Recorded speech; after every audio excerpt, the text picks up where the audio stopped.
Chance దొరికింది కదా అని నాకు దగ్గర అవడానికి చూస్తుంది. అదీ కాక రోడ్డు మీద అందరూ చూస్తారు.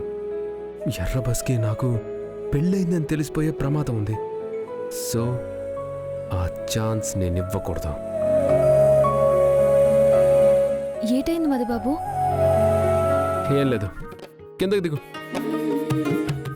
ఏటైంది? ముందు నువ్వు దిగు.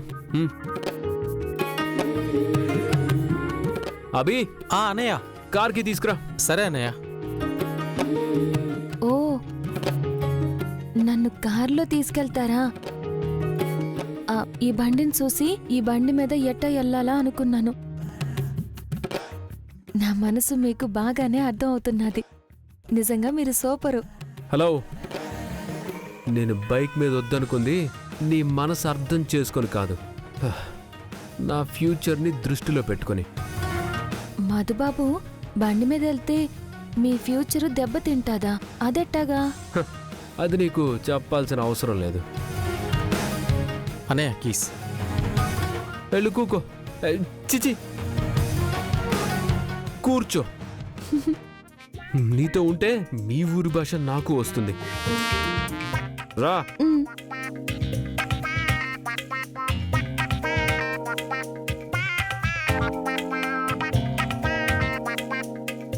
హలో, ఫ్రంట్ సీట్లో కూర్చునే అంత సీన్ నీకు లేదు. బ్యాక్ సీట్లో కూర్చో. మధుబాబు, నాను వెనక కూకుంటే నన్ను కారు ఓనరు మిమ్మల్ని కార్ డ్రైవరు అనుకుంటారు. సినిమాల్లో చూశాను. మిమ్మల్ని డ్రైవర్గా చూస్తుంటే మీకెలాగుంటుందో తెలియదు గాని నాకు మాత్రం అస్సలు నచ్చదు. నాకు మీరు డ్రైవర్ అంటే ఎట్టుంటుందో ఒక్కసారి ఊహించుకోండి.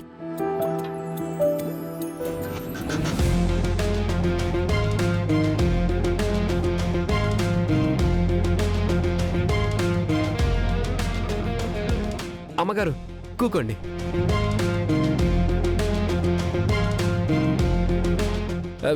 చిచి, నువ్వు పెద్ద టార్చర్లో తయారయ్యావు. మీరట్ట చూస్తున్నారు కాబట్టి మీకలా కనిపిస్తున్నాను. ప్రేమగా చూడండి, మంచి ప్రేమికురాల్లా కనిపిస్తాను. భార్యగా చూడండి, మంచి భార్యలా కనిపిస్తాను. సోదాపి కారెక్కు. ముందా వెనక? ముందెక్కు.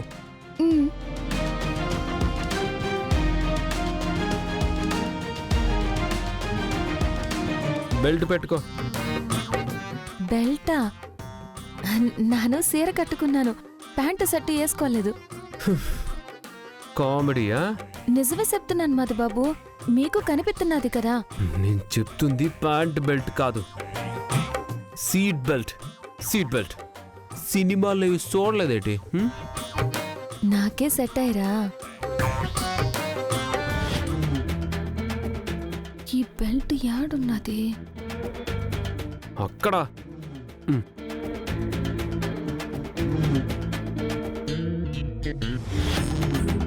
హాయ్.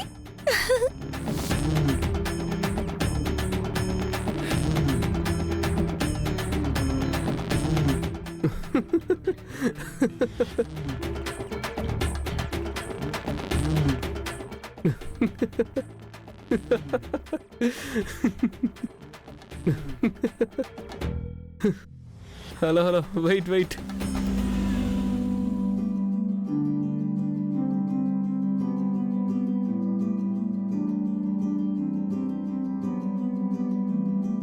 ఈ దండాలు కారులో నుంచి కాదు, పైకెళ్ళి దేవుడి ముందు నిలబడి పెట్టాలి. దిగి దండం పెట్టుకునిరా. మీరు దిగరా మధుబాబు? అలాంటివి ఎక్స్పెక్ట్ చేయకు. తాతయ్య నిన్ను గుడికి తీసుకెళ్ళమన్నారు, తీసుకొచ్చాను అంతే. అనవసరంగా నా టైం వేస్ట్ చేయకుండా పైకెళ్ళి దండం పెట్టుకునిరా. పెద్దయ్య చెప్పిన దాంట్లో అర్థం మీరు నన్ను గుడి దగ్గర ఒగ్గేమని కాదు, ఇద్దరం కలిసి గుడికి వెళ్ళాలని అర్థం. హలో, నీతో ఇంత దూరం రావడం పెద్ద గొప్ప. ఇంతకు మించి ఒక్కడు కూడా నీతో కలిసి వేస్తానని ఎక్స్పెక్ట్ చేయకు. బాబు, మీరు మధుసూదన్ గజపతి గారు కదా? అవును. అయితే ఏంటి? సూర్యనారాయణ గజపతి గారు. పెద్దయ్యా, మీ మనవడు అతని భార్యతో కలిసి ఇప్పుడే వచ్చారు. అంటే తాతయ్యకి నా మీద అనుమానం కలిగిందనుకుంటా.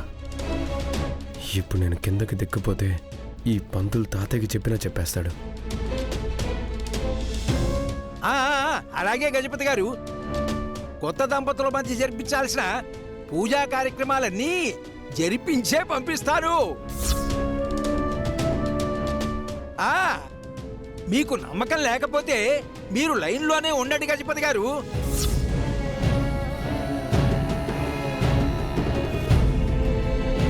తాతయ్య ఏంటి మరీ ఇలా ఇరికించాడు? అసలు ఈ ఎర్ర బస్సు పక్కన కూర్చుంటేనే నేను భరించలేకపోతున్నాను. ఏంటి బాబు కిందకి దిగటం లేదు? రాహుకాలం యమగండం లాంటివి ఏమైనా చూస్తున్నారా? రాహు నా పక్కనే ఉంది. యముడు ఫోన్ లైన్లో ఉన్నాడు. అంతకు మించిన రాహుకాలం యమగండం ఏముంటుంది? అయ్యా మీ మనవడు. అవసరం లేదు పంతులు గారు, వస్తున్నాగా.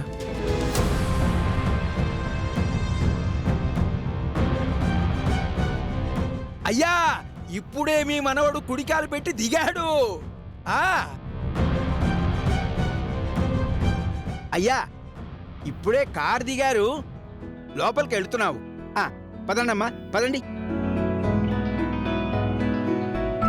పంతులు గారు, పెద్దయ్య గారు లైన్లోనే ఉన్నారా? లైన్లో లేరమ్మా, ఉన్నారని చెబితేనే ఈ చిన్న గజపతి గారు లైన్లోకి వస్తారని పెద్ద గజపతి గారు చెప్పారు. అందుకనే నటిస్తున్నారు అనమాట. అయ్యో, ష్, పదండి. అవునవును.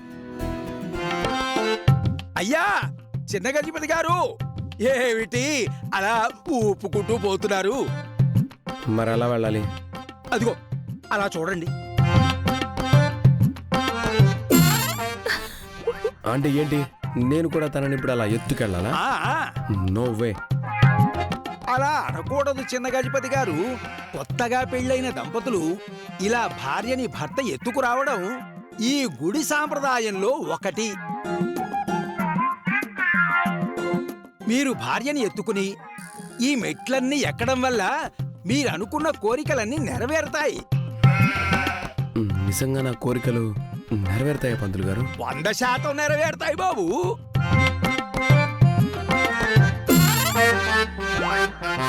అయితే ఈ ఎర్ర బస్సుని వదిలించుకోవడమే నా మొదటి కోరిక. ఈ ఎర్ర బస్సుని వదిలించుకోవడానికి ఈ మెట్లు ఎక్కడమే కాదు, ఏమైనా చేస్తా.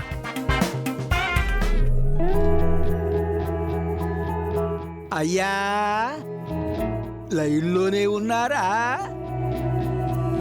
పంతులు గారు